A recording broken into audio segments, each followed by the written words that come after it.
来是有关高雄美浓头尾沙石的案件。桥仔头地检署早起联合着警方到沙石仔的列管地来勘察，目前红头尾土地至少有7地。当地民众看到检察官一度是情绪激动，拜托检警一定要把幕后的头家给找出来。目前这个案件是惊向着组织犯罪雷侦办。那这些不法集团，他要的不是土，他是要的那些屎。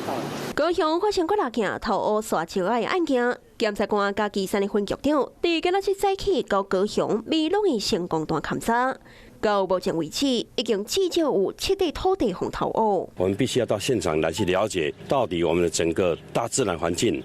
整个国土被破坏的这个严重情形那目前大概至少大概7、8个。将来会设置科技执法，取缔违规的大车。检警组成联合稽查小组，今日到美浓成功段47地号加新吉阳段1108地号，这几个列管的地段进行勘查。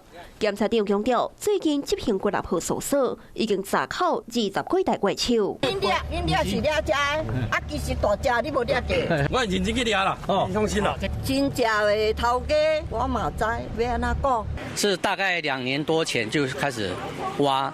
违法挖起那个沙石了啦。目前姓周的特助甲姓魏翁仔分别是100万甲80万高保，姓王的性组人账户法院收押。专案依照组织犯罪等等的罪嫌侦办，无排除背后有集团的操控。检警继续追查背后的检调。高雄市长陈其迈也讲，一定会查办到底。不管背景、颜色，一律查办到底。土地红乌甲一空一空。